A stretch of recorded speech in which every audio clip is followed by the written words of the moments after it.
teams. So that's what we are going to be talking about. See, I edited it right, 70. Okay, so you're probably wondering three things: who I am, why I'm up here, and what you're going to learn today. So I'll make it quick because I only have 29 minutes and I like to talk. So I'm Hailie, I'm 22 years old. I do Airbnb arbitrage, and I currently have 70 properties. I started a little over 3 years ago, so I'm still fairly new, but I definitely learned a lot. And I've been able to automate everything with tech and delegate everything with teams. I don't live near any of my properties. They're fully remote, and that's the dream. I didn't want to build another job for myself. I wanted to build a business, and I've been able to do that. Life before short-term rentals, well, actually, yes, I want you guys to see pictures. I've done a little bit of everything. So I've done e-commerce, I worked at Target, I was a property manager. I've done the yard card whenever COVID happened and the whole world shut down. I was that girl that put cards in people's yards and like, happy birthday, when we were too scared to like see each other. I did UGC, I've done a little bit of everything. And then fast forward to now, I've built a little bit of my own empire. This is me staging units, this is me doing some panels, meeting some of my amazing clients that are actually here today, so thank you guys for being here as well. And yeah, I've just kind of traveled all over the world and built my own empire. I don't live where I host, and that's the whole point. I love to travel, and I think that's kind of what sparked my interest in doing a business like this. I get to travel the world, I get to make money, and I get to make memories for other people, and it's really, really fulfilling. In 2024, I hosted over 11,000 nights with a 92% overall occupancy. I have over 2,400 reviews and 4.87 stars. Obviously, I want it to be 5, but you can't please everyone, so I'm trying to get it higher, but it's pretty good. And I was only able to do that because I have leveraged both tech and teams. So a combination of both has given me the freedom to scale and scale properly without the guest experience being compromised. So in my short 27 minutes, I'm going to try and cover as much as possible, but we're going to talk about 3 main things: automation, delegation, and scale. First, you want to automate with tech. I know this whole entire conference, there's been a lot of tech, and everyone's like, oh, this is my tech stack, this is your tech stack, I use this tech, I use that tech. I have a lot of tech, simply for the fact because first you want to automate with tech, and then whatever tech can't do, you replace with humans. So I want to quickly cover my automation formula. It is decently built out, but obviously for my PMS, I use Post Away. That's PMS. That would be awkward. Dynamic pricing, I use Price Labs. Revenue management and listing optimization, auto rank and optimizer. Guest verification, I use Truby. Guest communications and guidebooks, I use Bestie AI. I know AI has been a huge conversation yesterday, today, and I'll talk a little bit more about that. For CRM, I use Go High Level. AI training and management, I use Kendo AI. This is more so focused on training my internal teams, which I will talk a little bit more about. And then also communications, I use Discord. It's like the Gen Z version of Slack. I use Slack as well, but it's the same thing. So this is my formula. Then, after you automate everything with tech, the next step is to delegate with teams. This is my team. I told them that they were going to be in the PowerPoint today, and they're like really excited about it. So they're all based in the Philippines. I'm working on growing in different markets, but they run literally everything for me. My job is managing, overseeing, and focusing on scaling. And I just flew to the Philippines like 2 months ago, hosted a retreat with them. We did some bonding, some building, really just focusing on building the culture within the team. And I owe a lot to them, so I wanted to include them in my presentation. The problem with doing it all yourself, I'm sure we've all been there before. I'm a control freak, I will admit it. I want to do everything. I feel like if I'm not doing it, it's not being done right. And the second that I let go of that control, really my business just scaled tremendously. I was burnt out, I was micromanaging, and I couldn't scale to where I wanted to scale because I was so involved in the nitty-gritty of things, which I feel like at some point we're all in that position where we're just trying to do it all ourselves and then we need to break a point. The solution is building a remote team so you can scale, so you can have your time back. I don't know what's going on with my team right now, but I know everything is okay because I've trained them good, SOPs, all of that, and it wouldn't be possible without that team. So, for a show of hands, I'm curious, who in here has a team? Even if it's just like one person, raise your hand. Okay, a lot of us. Okay. Now, with a show of fingers, so like 1 being not great, 5 being the best, how responsive do you think your team is? Y'all are confident. Okay, 5. Wait, put it back up. I can't see. 5, 3. Anyone have like a 1? No ones.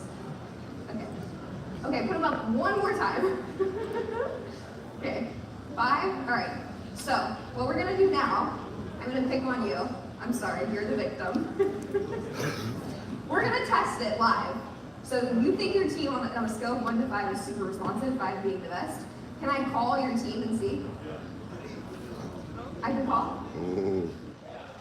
Here we go. We're gonna see. It's getting crazy. Are you lying? Nate? Okay, what's your name? Brandon. I'm gonna let him know that you told me it's okay after. What do you want me to ask him?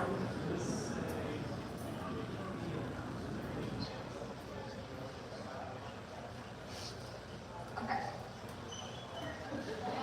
Why am I nervous? Huh? Can you change the light bulb and go to the cottage? All right. Let's see how fast he answers. He said 5.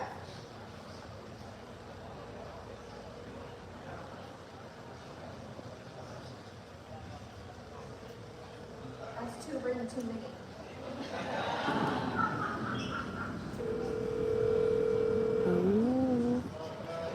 Me!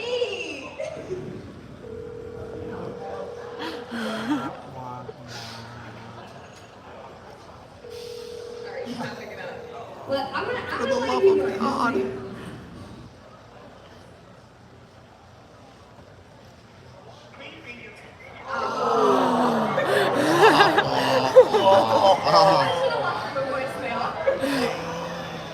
Not to pick on you. It's okay. It's okay. I'm sure it's fine. I don't want to pick on you.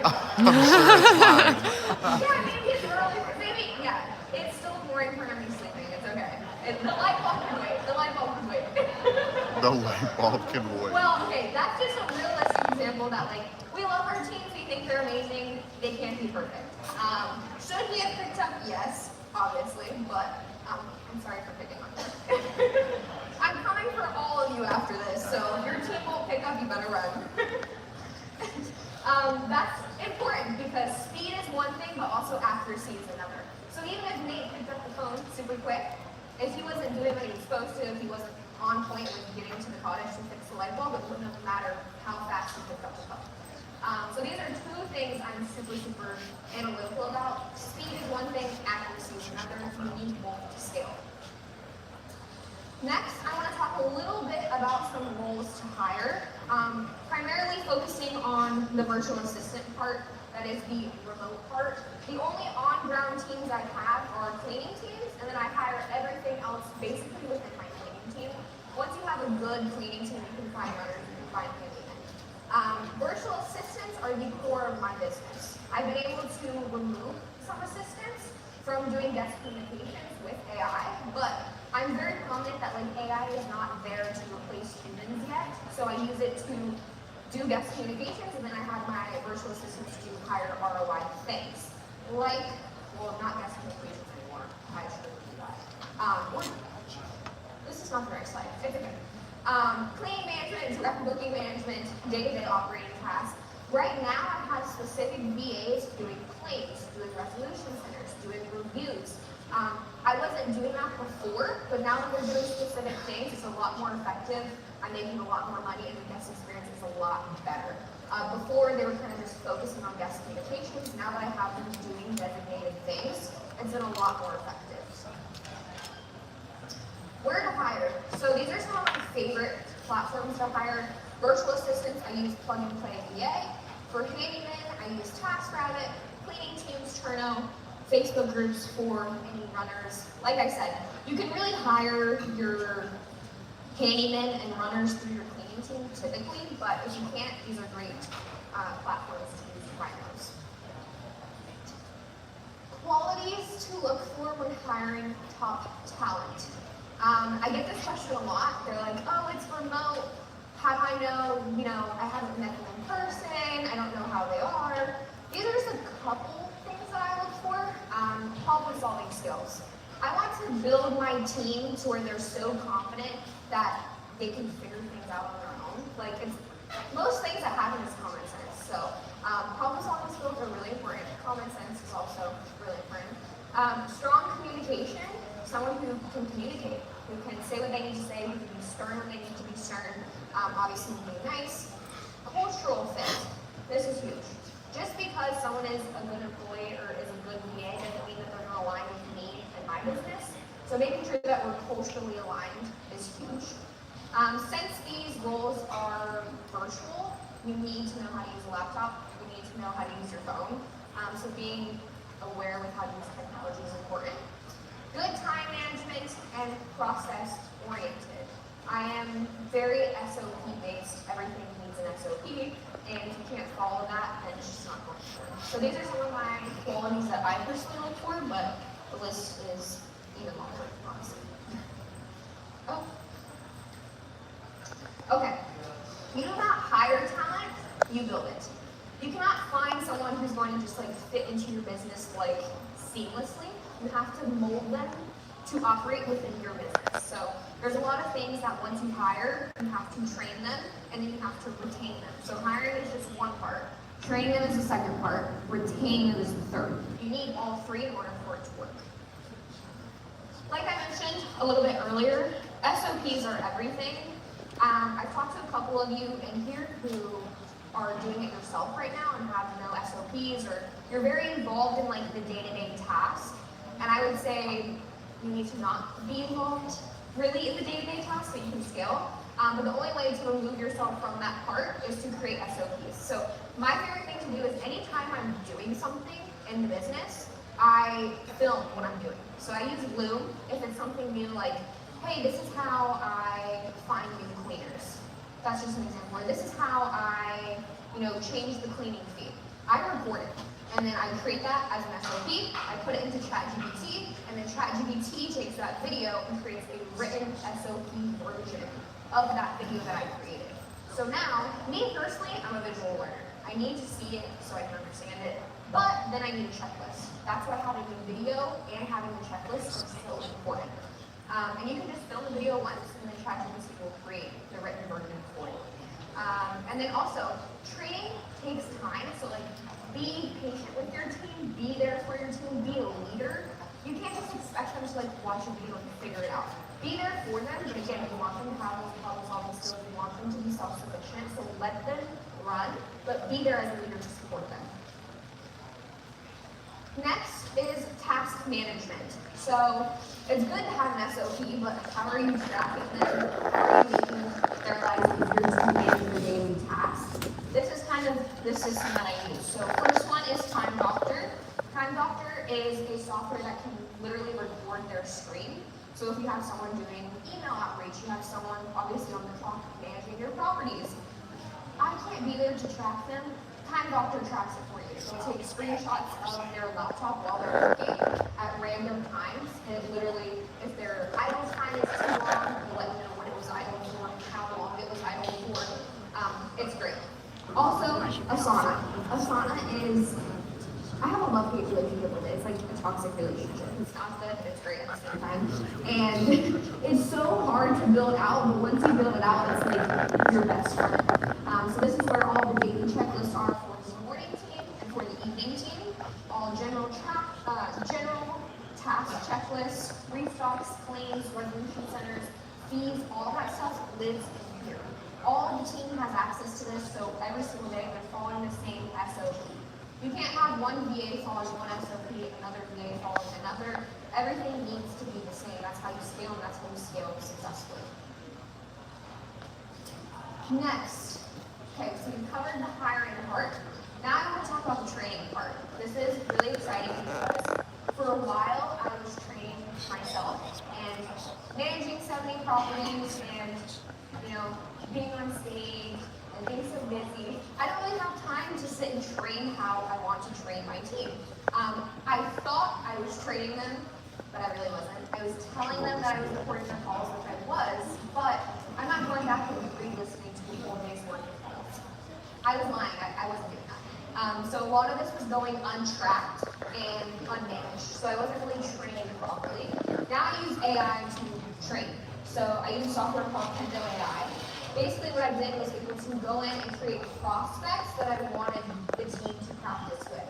So 1 hour every single day, they go on and they practice with a different prospect. I've created landlord prospects, property manager prospects, ownership prospects, whoever they could talk to specifically for the outreach team, I've created prospects with so they can practice handling these different objections. It's a lot harder to practice with AI because it's a little bit more intense. So if you can be good with AI, then you can be good in real life. And over here on the right, sorry, you can see within a week, so it scores your calls. Within a week, Andrea's call went from 42% to 72% within a week. I personally would not have had enough time to train him to get that score up that high, but because it's AI, it was able to do that.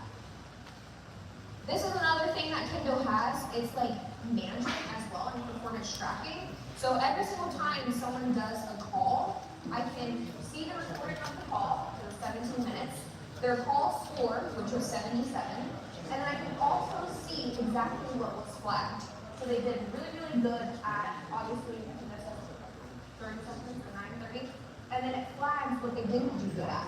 So instead of me having to sit there and manually listen to every single one of their calls, this immediately shows me what they need to work on and what they do really, really good at. On top of that, we have a scorecard, a leaderboard. I can track how many calls have been done, the total hours of training, who's performing best, who's performing least, and then I can go on and be like, okay, Sam, you need a little bit more training. Nate, you need a little bit more training. He picked up? Oh, what do you say?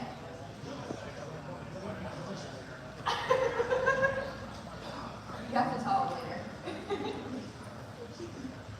On top of training, I use a CRM. This is a newer integration for me. I use Go High Level, and it has been the best thing possible. I was tracking things with like Excel sheets. I don't even know how to make Excel sheets. I'm not good at technology. I know I just told you your VAs need to, but that's how you hire people who are good at it. I'm not good at it. So I use a CRM to track everything. Every single time we have a new lead, we add it to the CRM, and then from the CRM, it automatically will send out emails.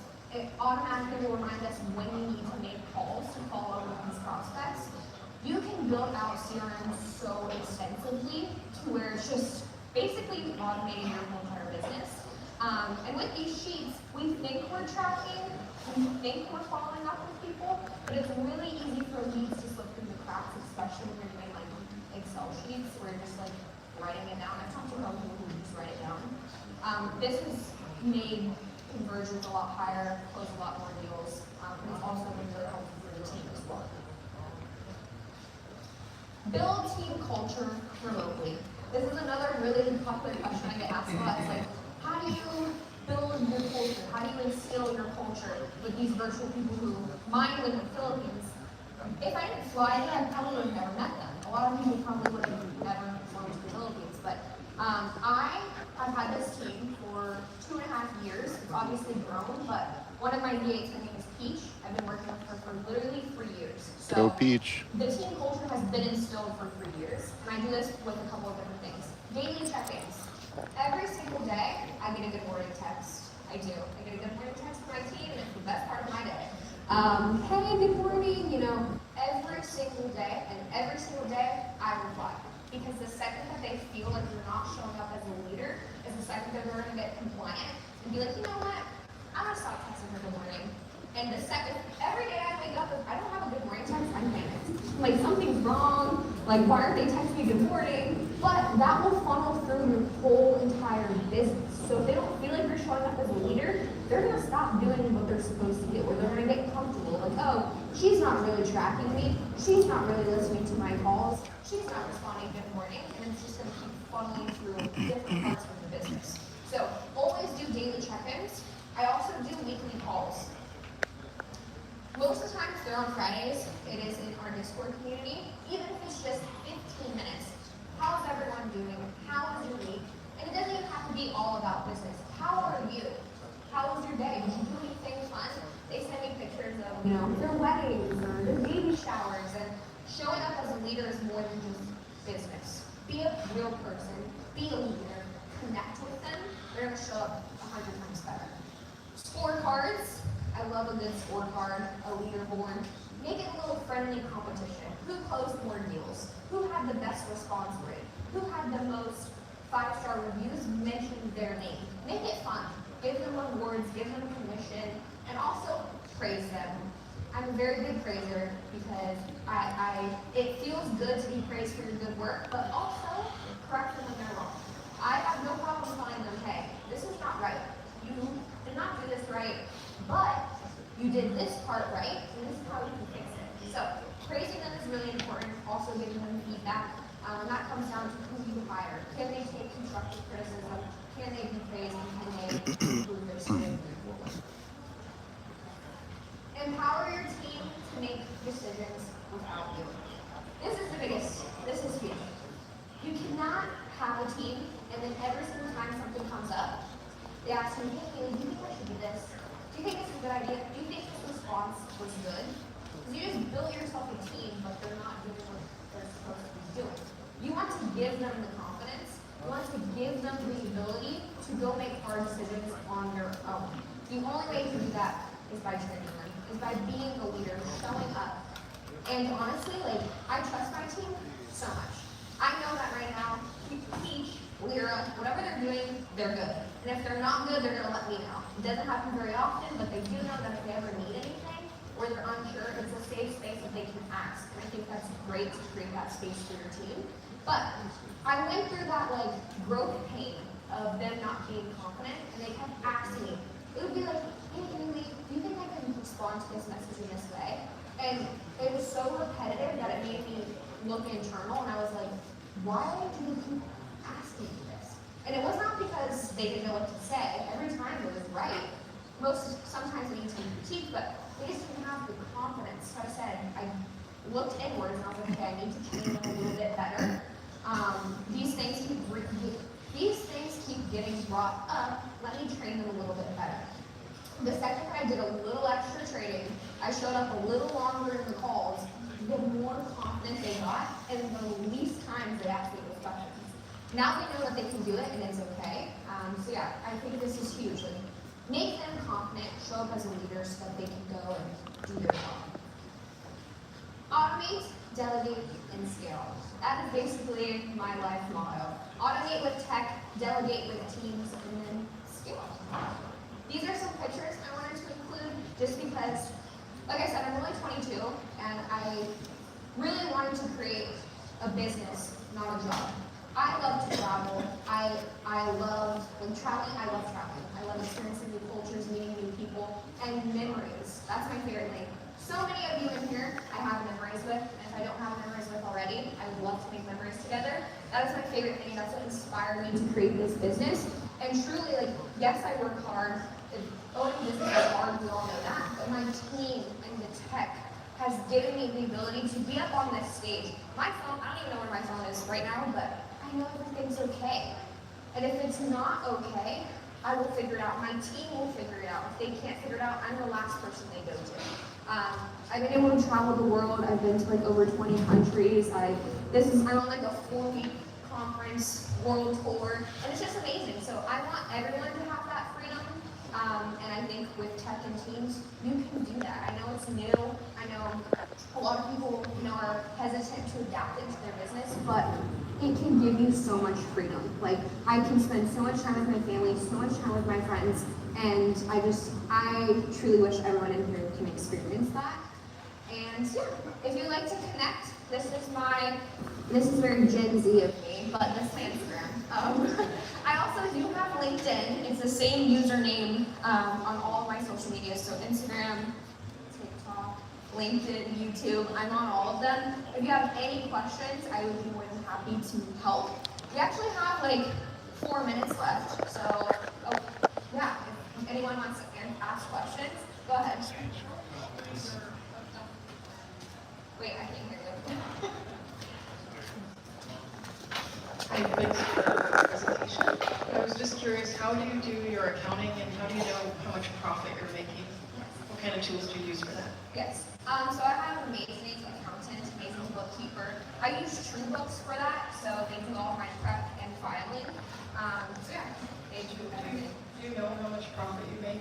Yes, my net profit is 45%. Thank you. You're welcome.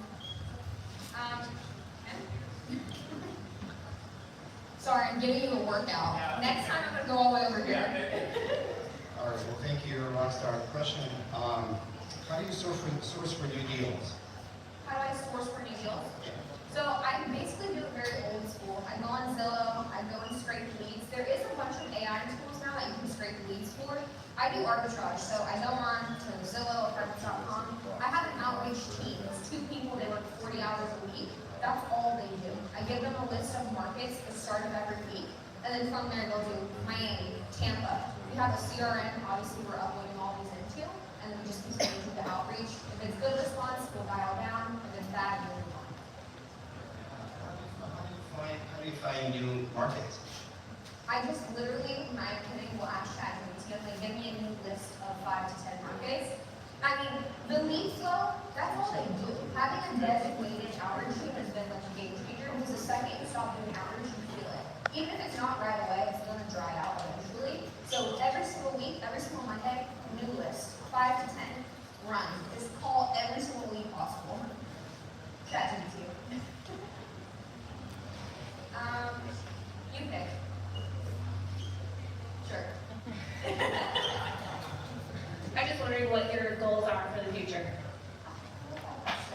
I want to keep scaling. I love this industry, specifically the vacation rentals. I love it.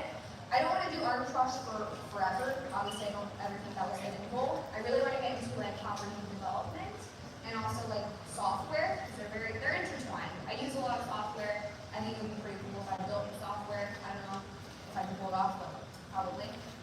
But yeah, I want to stay in the industry. I love real estate. I love hospitality, whether it's property development, boutique hotels. I see myself staying in it, but just doing it a little bit different ways. Anyone else? Where'd the microphone go? Oh, there he is. How many markets are you in? 4. And Yes. do you find that, is there any challenges that you had to walk away from anything that's not working or have you had to change part of that? Yeah. I'm super analytical in new markets I go into. I'm very intense in market research and deal analysis. So I will turn a lot of deals away if I'm not like 100% confident. I've never had to exit a lease. I've never had to terminate any. The only thing I've done is not renewed my first 3 properties. So my first 3 were remote in Austin, Texas. Here, I love Austin. It was great, but I mean, I've learned a lot in the last 3 years. It was just not a good complex. It was like a C-class complex, and I'm pivoting more towards like luxury. So it just didn't really align with my portfolio, but they're still doing pretty well. But yeah, so far, knock on wood, that's never happened. Okay, last one. Could you give us a little more information on how Ken does how it works and how you set that up? Yeah. So we can train some of the Ds work out better. Yeah. So it's great. It's really easy. So essentially, you just like purchase a seat. You can have your team in there. You can be obviously the owner and then manage them, and then you can create the prospects. So depending how big your team is, I mean, you can buy as many prospects as you want. But mine, I use it for the outreach team specifically. So I create property management, ownership group, landlords, all these different points of contact. Also, negotiation. So like, I want them to do the lease negotiation. I want to come in and get 2 months free. I want them to be able to do that. I don't want to have to do that anymore. So lease negotiations, renewals, and then straight objection handling. So since it's AI, you can go in and train the AI exactly what you want it to be. So my Kendo account is like my brain dumped into a platform. And then from there, they can go in and click prospects and learn. You can track them, you can train them, you can manage them all directly through the software. And then they're just now soon rolling out integrations with like CRM, so it'll be seamless with whatever CRM you're using. Yeah, it's really simple. You're welcome. All right, guys, I'm officially over time, of course, but thank you for all of your questions. If you have any other questions I didn't get to, come find me. I'll be here all day and we'd love to talk.